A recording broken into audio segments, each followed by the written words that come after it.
You just being nice. Efficiently sending folks back to the bottom. Yo, I'm not wanting to waste time, so let's get straight into it. Today we about to be reacting to why the Bayverse Optimus Prime is a psychopath. Oh, it's the Optimus was the hero, but before see they talking anime about. videos began, there was Transformers. What's good, y'all? Hey, the only reason we watching Transformer videos, cause like that's probably one of my favorite movies ever, best movies ever made. 1 through 4.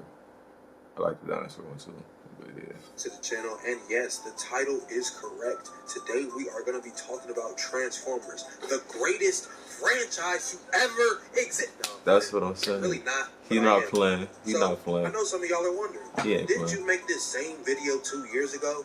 And my answer is yes. But after watching like 15 different niggas make the exact same video, I've gained sort of a new perspective on the whole franchise. Because as cool and ruthless as, you know, this action sequence is, what if I told you there's a certain point within the series where Optimus goes off the deep end for good? And low-key, it might be completely justified. Okay, so this video obviously gonna be about when he got hypnotized by Contessa, or whatever the bitch name is. So it's like, how's that justifying him being a psychopath? Let's get into it. I gotta see. That shit loud.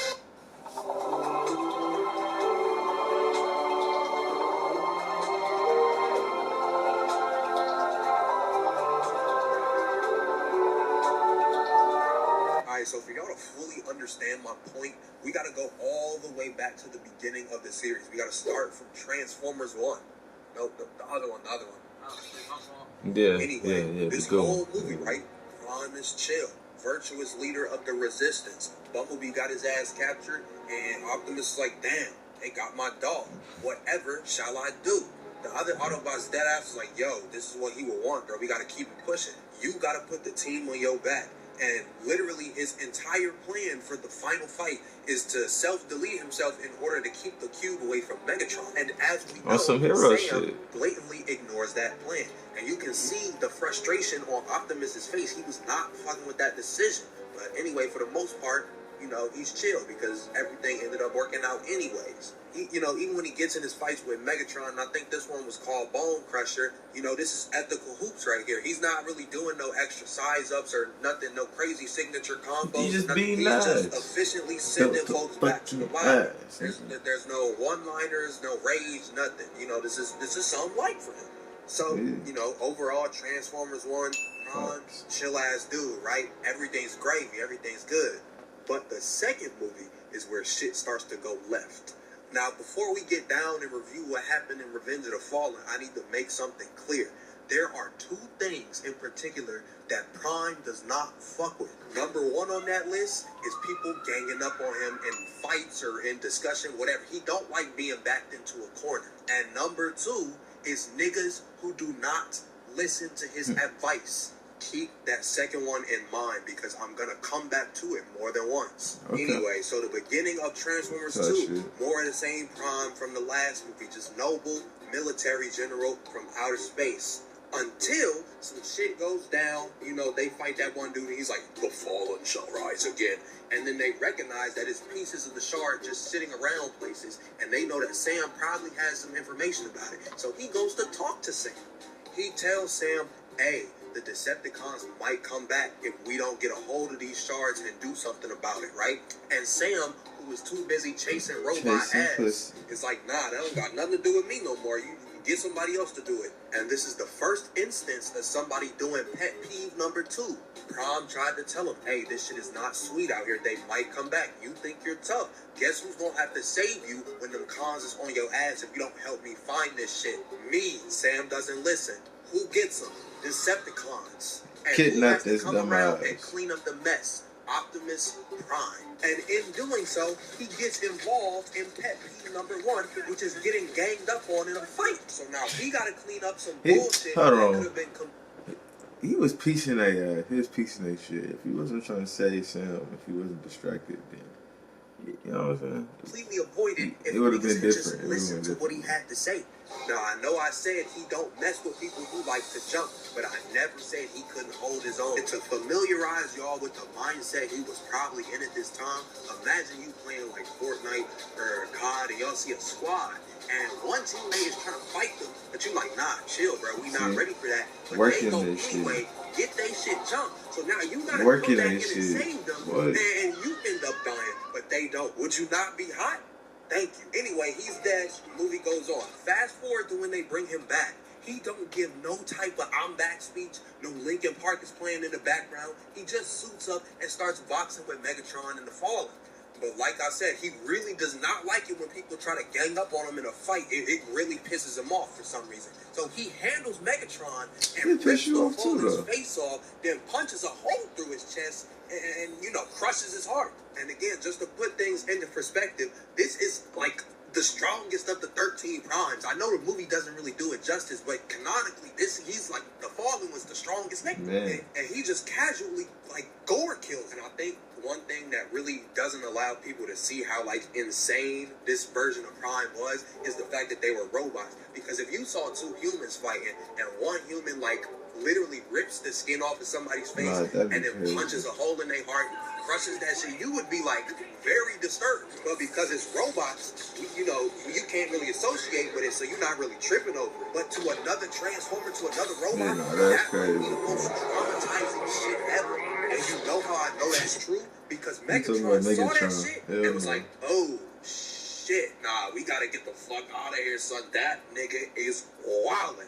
He sensed the great darkness in Prime's heart. He said, no, he didn't want no parts of that shit. They got the fuck out of there. And it's crazier because every time they meet after that, Megatron be trying to de-escalate the situation as quick as possible. He don't be wanting no parts of that smoke. He just seen his idol get I was literally about to say that. Right in front of his eyes. He shit. Anyway, moving on. Dark of the Moon is probably the funniest one. Not gonna lie, because this was like the pinnacle of his craziness, but this is also when he was like completely justified. Now in this movie, 4 things happened that set him off. Number 1, he finds a top general on the opposition that found his way to Earth. Shockwave automatically pisses him off. Then he learns that the U.S. government has been keeping classified documents that reveal that they've known about other Autobots and technology in the vicinity of Earth for decades. 3, they go to get said Autobots and technology, you know, Sentinel, and what does he immediately do?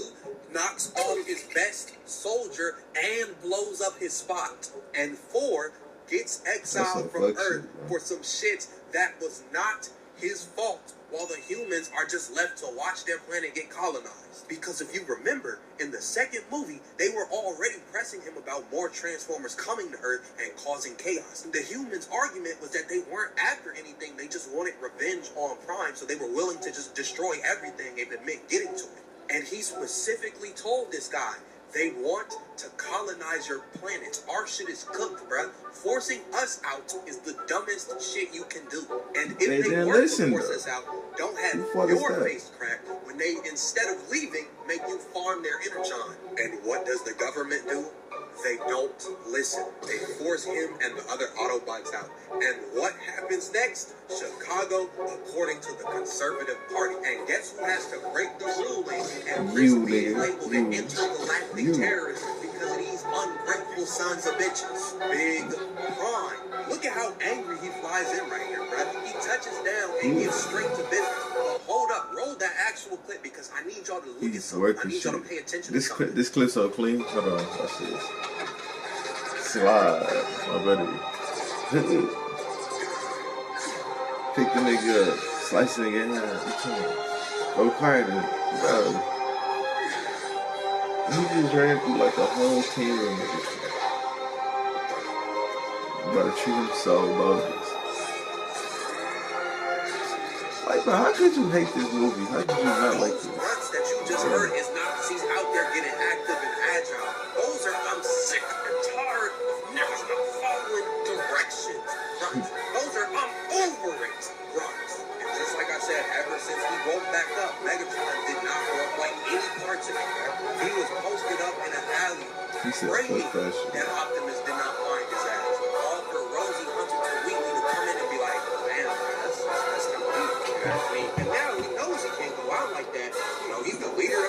operation, but he also knows that the nigga in blue and red is a fucking psychopath. So he rolled up there, saved Prom from getting killed, thinking that was going to give him some brownie points. And then after that, he put the gun down and was trying to keep the peace. You know, he was trying to talk about a truce, and he ended up getting his head ripped off in like one movie. He just got his arm like ripped off. Nigga bought words to a sword fight. How that sound? Cause in a lot of pain. This would be the perfect time for him to cool off and, you know, have a little bit of a talk session with us before he decides what to do. Nope. He put 2 fingers in his chest, and after that was like, yeah, cut the camera, son. I'm done. I'm not talking. And I'm not gonna lie, you know, the first time I saw this in theaters, I was kind of confused because, you know, the first 2 movies, he had like a little semi-longish monologue, and, you know, you got some Linkin Park in the background. But this time he was like, hey, man, shit crazy out here in these streets. Do you feel cold? Before we finish this off, though, I just want to say that typically I don't really talk about the last 2 movies because they are so far away from the plot of the original 3, and overall, just as standalone movies are still kind of ass. Yeah, but that's actually because characters. the ending for Dark of the Moon was not supposed to be the ending. But, you know, it got leaked a couple weeks before the release date, so they had to go back and change it. Like I said, though, there are plenty of things that I don't like about 4 and especially 5. But I think the one thing that they got right was Optimus's continuous descent into becoming a menace to society. Because the shit he was tweaking over in 4, I'm not gonna lie, if you put me in his shoes, I'm probably tweaking over the same shit. Let's begin. Now, in the 4th movie, they are declared enemies of the state because of the events at the end of 3, despite literally saving the planet from being taken over by Decepticons. Stabbing the back. Long story short, they're being hunted, right? Just they crack down on his location, get to acting out. You know, they about to clap this little high school girl for no reason. He comes out and empties the clip on the humans. Then they roll the footage of his best friend getting clapped. So he storms the building in which they donated his body to and starts blasting shit, which would fall under the category of a crash out. But like I said, he don't fuck with folks who don't listen. And he been told them people like 2.5 movies ago, don't do something you might regret later. And they did that shit. And not only did they do it, they blamed him for it. So this is perfectly fine with him. And because of this, he has to again endure pet peeve number 1, which is getting ganged up on.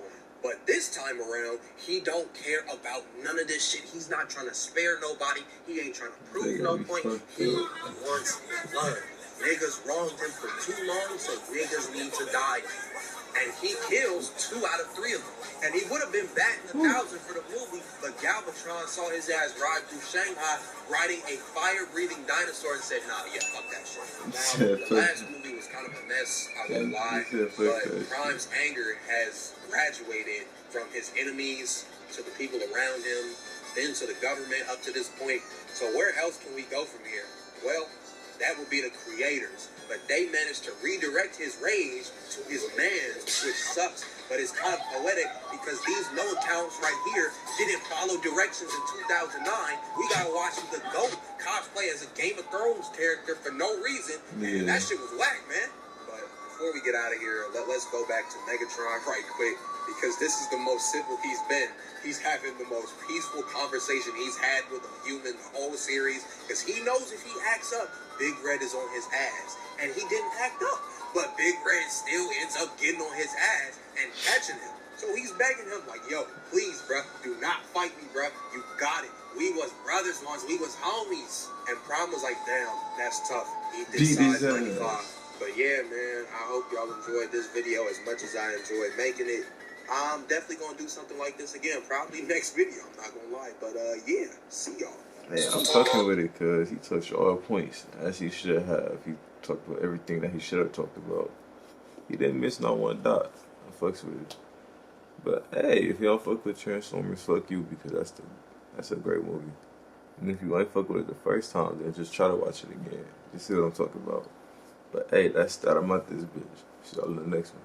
Yes, sir. I just been living large. I just keep making these songs, hoping one day I'll make it far. Hoping one day I make it far. I just keep making these songs.